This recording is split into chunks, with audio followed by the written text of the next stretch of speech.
Thank you for joining us today for the high-level ministerial meeting on the humanitarian situation in Afghanistan. We are gathered here for two critical reasons: to show solidarity with the people of Afghanistan and to support the humanitarian response. Our speakers today include the United Nations Secretary General with us today, Antonio Guterres, Mr. Martin Griffiths, the UN Under-Secretary General for Humanitarian Affairs and the Emergency Relief Coordinator, Ms. Sophia Sprechmann-Cenero, Secretary General of CARE International. Today you will hear how humanitarian needs are rising exponentially in Afghanistan and what the humanitarian system, including UN agencies and NGOs, both national and international, has to do to stay and deliver for the people of Afghanistan. You will hear about the vital role that women aid workers are playing in the humanitarian response and what is being done to ensure that they are able to continue this important work. And you will hear what is needed to ensure that the humanitarian operation can continue and scale up in response to rising needs. As you saw, the flash appeal for Afghanistan requires $606 million to help 11 million people in the next 4 months of this year. Now it is my pleasure to turn the floor to the Secretary General, who is our first speaker today. Secretary General, you have the floor. Excellencies, ladies and gentlemen, the people of Afghanistan need a lifeline. After decades of war, suffering, and insecurity, they face perhaps their most perilous hour. Now is the time for the international community to stand with them. And let us be clear, this conference is not simply about what we will give to the people of Afghanistan. It is about what we owe. Excellencies, even before the dramatic events of last week's, Afghans were experiencing one of the worst humanitarian crises in the world. Today, 1 in 3 Afghans do not know where their next meal will come from.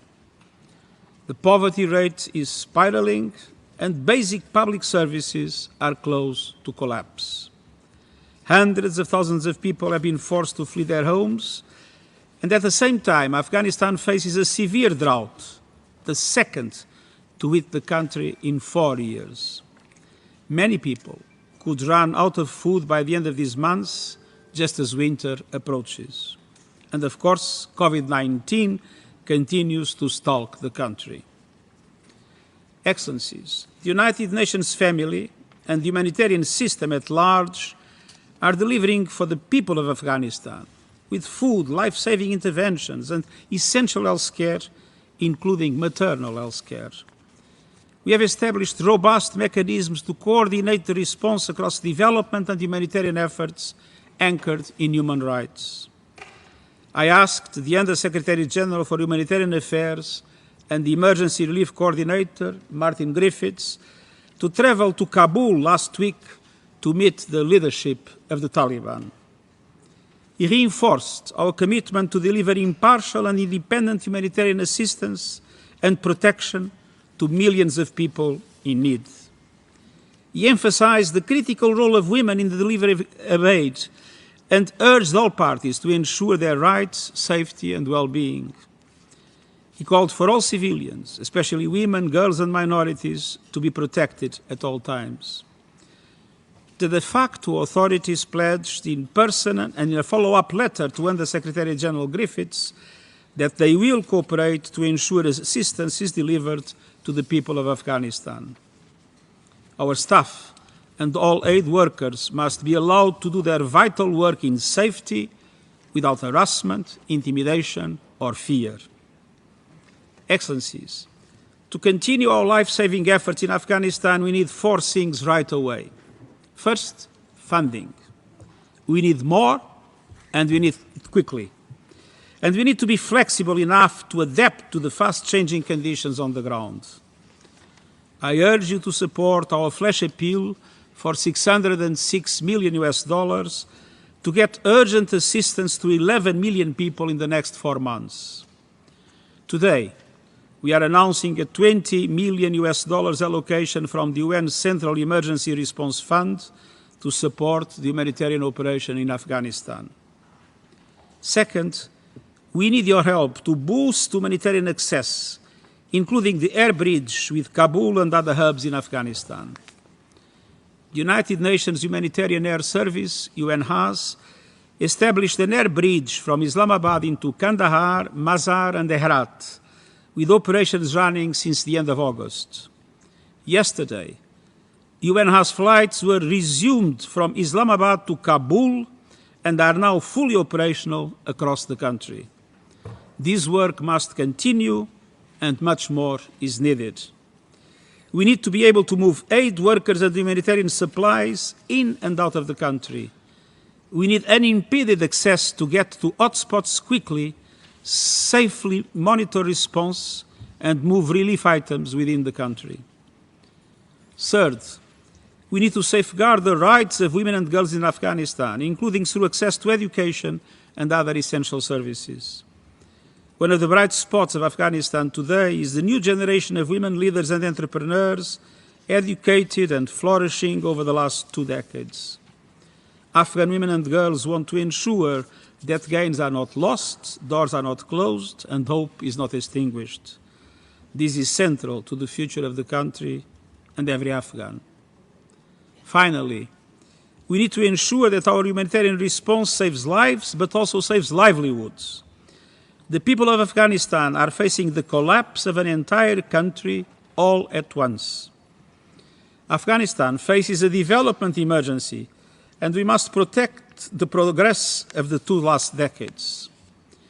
In doing so, we must ensure that local economies remain functional, that people can stay in their communities and in their homes, and that they have access to basic services, basic income, and social protection. The international community must find ways to make cash available to allow the Afghan economy to breathe. A total collapse would have devastating consequences to the people and risk to destabilize the neighboring countries with a massive outflow. Stopgap solutions are critical, but the Afghan people will need our support over the long haul. So too will member states generously opening their doors to Afghans forced to flee their country. And all member states must respect international refugee protection responsibilities. Our support must match the scale of the needs. Excellencies, I have visited Kabul many times over many years of conflict. These missions were full of horror, misery, and grief. But they were also marked by the hope, faith, and determination of the Afghan people I met. They want extreme poverty to be eradicated. They want decent jobs to be available. They want their lives and basic freedoms to be protected. They want their country free of insecurity and terror. In short, they want what every member of the human family wants and deserves, and we need to invest in that hope and promise. Allow me to close with a special word of admiration and gratitude to the United Nations staff and the entire aid community in Afghanistan, the vast majority of whom are Afghan nationals. They are doing extraordinary work throughout the country and have my full solidarity.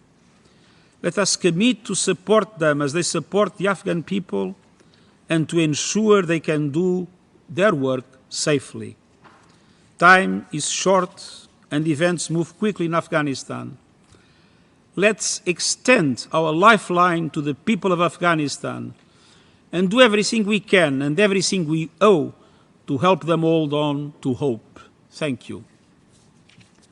Thank you, Secretary General, for those words and your appeal on behalf of the people of Afghanistan. I now give the floor to Mr. Martin Griffiths, the UN's Under-Secretary General for Humanitarian Affairs and Emergency Relief Coordinator. Martin, the floor is yours. Thank you very much. Thank you, Melissa, and thank you, Secretary General, for this meeting. Excellencies, ladies and gentlemen, last week, as the Secretary General has already mentioned, I travelled to Afghanistan. There I met with the de facto authorities, with members of the humanitarian community, and with Afghan men and women. And I saw for myself the conditions on the ground and the work of the humanitarian community. I left in no doubt that the people of Afghanistan, especially Afghan women and girls, need us more than ever. The upheavals of recent weeks are deepening a pre-existing humanitarian crisis. They threaten, as the Secretary-General has already said, to tip the country into catastrophe. And we have already heard about the dire humanitarian needs in Afghanistan from the Secretary-General. We have all been watching, the whole world has been watching in horror, the scenes of turmoil and desperation unfolding in Afghanistan in recent weeks. And today is exactly about turning that concern into action. The humanitarian system needs immediate, generous, flexible funding. And you have been generous. Donors have given more than $500 million to the humanitarian response in Afghanistan in 2020, last year. And with that funding, agencies and national and international NGOs have helped 8 million people in Afghanistan so far this year. Your support to the Afghanistan Humanitarian Fund has allowed us to be at the forefront of the response, translating $70 million in donor pledges from many governments here present into life-saving humanitarian action by some 44 NGOs and local Afghan partners. But more is now needed. With the $606 million in this flash appeal today, we can help nearly 11 million people over the next 4 months. The lives of millions of Afghan civilians are at stake, and so any sanctions or counter-terrorism measures applied by member states must always exclude, exempt, impartial humanitarian activities from their scope. Excellencies, the humanitarian community stands with the people of Afghanistan, and we're determined to stick by them as they enter this next deeply uncertain phase.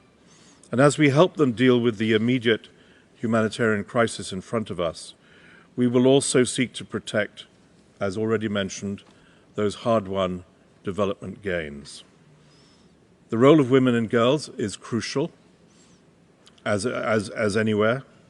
They must have access to education, they must have their rights and access to other essential services as anywhere else in the world. And a better future for Afghanistan in particular depends on the meaningful participation of women in all sectors of Afghanistan's economy and governance. I mentioned my visit to Kabul last week, where I met with the Taliban leadership, and we discussed and agreed on several important issues, and we have received assurances in writing subsequently.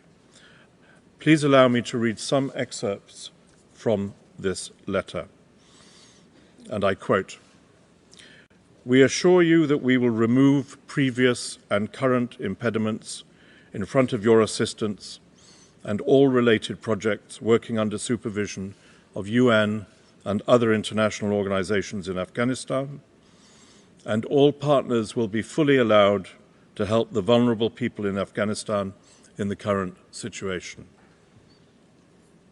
We will protect life, property, and honor of the humanitarian workers and will remove hurdles in front of them. We will safeguard the sanctity of the compounds of the United Nations and all other humanitarian organizations and will draft a mechanism on the basis of mutual consent. We have made it clear in all public forums that we are committed to all rights of women, rights of minorities, and principles of freedom of expression in the light of religion and culture. Therefore, we once again reiterate our commitment and will gradually take concrete steps with the help of the international community. The letter also includes Taliban's requests for international support in a number of areas, to include reconstruction, counter-narcotics programs, the need for economic assistance, the return of Afghans on a safe basis, and a number of other factors. In Kabul, I gave my personal thanks, and those of the Secretary General, to the humanitarian workers from UN agencies, national and international non-governmental organizations. We work with 156 partners in the Afghan humanitarian program. Afghanistan is a dangerous place to be an aid worker. These brave women and men, the majority of them Afghan nationals, put their lives on the line to help others. And I share the Secretary General's thanks to each and every one of them. What we're doing here today is to do everything possible to ensure their efforts are sustained and expanded. The United Nations is rapidly increasing staff presence, mobility, and delivery to meet the extraordinary needs facing the people. The Secretary General has already referred to the resumption of UN air operations, and we have also had written agreement and security commitments from the Taliban only yesterday as regards UN road missions, which have now started to take place from today. Now is the time not only to resume operations and mobility, but to expand beyond what was possible in recent years. And we face the prospect of winter. United Nations imports of essential supplies continue. For example, in the joint World Health Organization World Food Programme effort yesterday, a series of 3 planes delivered around 50 metric tons of essential drugs to Mazar-e-Sharif. And this is the second such delivery. Finally, sir, it is vital that Afghans do not lose hope. And our contribution to that is to speak clearly, contribute generously, and work quickly. Thank you very much. Thank you very much, Martin, also for your appeal.